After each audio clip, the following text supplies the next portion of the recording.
Voidmage Gamer is now partnered with Flipside Gaming, so you can use the promo code on their website, all caps, Voidmage, to get 10% off all orders $10 or more. It's a great way that you can support both Flipside Gaming and Voidmage Gamer's channel. Hello guys, welcome back to another Top 10 Commander video. This time we're going to be going over the new set coming out here soon, Modern Horizons. A lot of power showcased here, and I like the direction that they're going with this set. If we're doing away with the Masters, this is definitely the right direction to go in because it forces you to be creative as a company, making a whole set around a much higher power level. It's a lot more interesting to me than just simply throwing a lot of reprints at us and expecting us to go and buy the set again.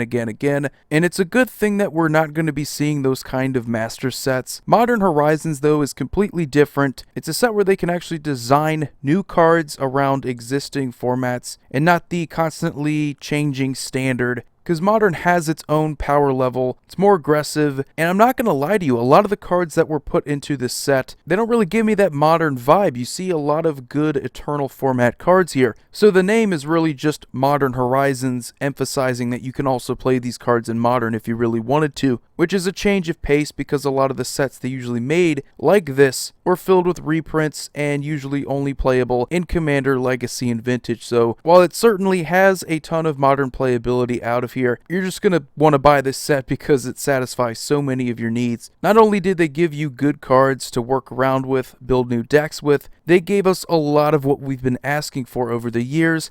Let's start it off here with the actual list though. Number 10 is a bunch of cards, the Talismans. We have been waiting since Mirrodin, original Mirrodin, to get the other 5 Talismans, and we have them finally in a set where they could actually put these in there. I don't think they would have been overpowered in Standard, but we've been waiting a long time. These are just good Commander cards. I don't really have to explain them too much. Better than the Signets because they don't require other mana sources to be useful. You can still tap them for mana, even if it does deal a damage to you for the color you need. They just have that advantage, and they're fantastic. Expect a lot of people to be buying the set just to get as many cards as possible in the hopes that they get a bunch of these that they can fit into their Commander decks. There's certainly other cards that are like these, where you just want a whole bunch of them to fill out whatever deck you want to build. Number 9 is Winds of Abandon. If you're a fan of Cyclonic Rift, you have a card that works similarly to that, where instead of getting rid of one target, you can then get rid of all of your opponent's stuff. This just works for creatures in a similar way to Path to Exile, and its sorcery speed, so it's significantly worse. If this was instant, it might be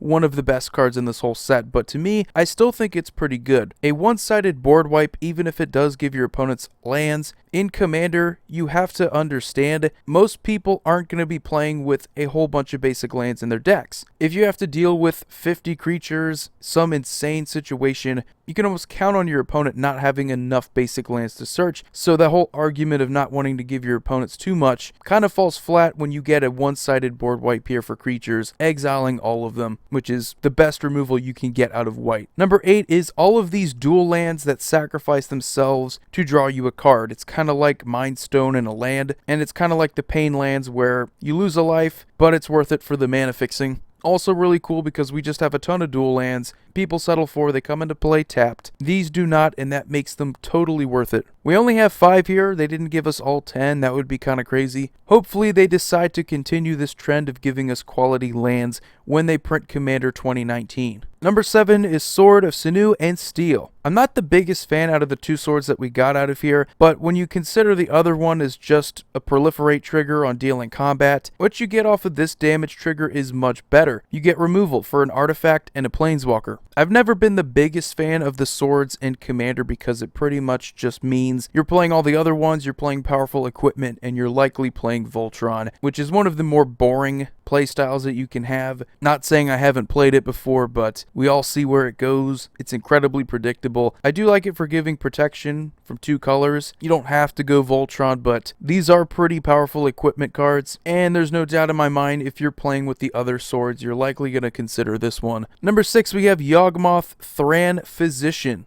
Very interesting guy here. Protection from humans, probably going to be a lot more relevant than you think. A lot of good commanders, a lot of good cards in general are humans, and you have an engine where you pay a life, sacrifice another creature to put a -1/-1 counter on up to one target creature, and you draw a card. A lot of things happen there. Make sure you remember all of it, because you have another activated ability where you can pay 2 black, discard a card, and proliferate. So those -1/-1 counters are even more relevant when you just keep adding more and more of them, and of course, you can proliferate other things, like planeswalkers. I like cards that are a little bit multi-dimensional, where you could play it as one of the 99 because it's a decent sack outlet. You could play it for the -1/-1 counter theme, which is definitely an underrated and undersupported one in Commander. And you could of course play it for the easy proliferate. A lot to like here. A little bit better than the next card here, which is number 5, Ursa Lord High Artificer. I just know a lot of people are going to flock towards this guy because people tend to go for the more powerful ones. And you have here something that is just combo ready. We already have a lot of things that are going to synergize with this guy. Paradox Engine is just one of them. Anytime you have this kind of easy mana production just by tapping artifacts or creatures, all you really need is some way to untap them. If you can do it efficiently, then you have an easy combo. You're probably gonna win, and those kind of decks are not super fun, but who knows? That's part of Commander, is experimenting and seeing if something can be made a little bit more casual, which I do like the idea of getting a golem that has power and toughness equal to your artifacts, so it doesn't necessarily have to be all about the mana, but you know how people are going to be. And number 4, we have probably one of the biggest headaches you're going to have to deal with in the first sliver. They definitely didn't skimp on the power level. These things are just nasty, and giving Cascade to all of them is going to speed it up, make it even deadlier. This is a Commander option that you know a lot of people are going to go with. Kind of hard to mess up a sliver design where it's basically just enter keyword and give it to all slivers. So as far as design goes, I'm not super excited. I think we all saw something like this coming. If you're making new slivers, you're going to give them a lot of power. But hey, who knows? Might be a ton of fun to play against. And number 3, we have Hall of Heliod's Generosity. If you're familiar with Volrath Stronghold and Tolarian Ruins, this is basically the enchantment version of those cards, and it's pretty blatant, but it's still probably going to be just as good if you build your deck around enchantments. I don't really see any problem with that, other than enchantments being slightly less common than artifacts and creatures. Still going to see a lot of play because utility lands in a singleton format. You want to get some of the best, and recursion is also pretty good, especially for enchantments where there isn't a ton. So hey, why not go for it? We have a ton of creature recursion, a ton of artifact recursion. Having something like this that fills a need,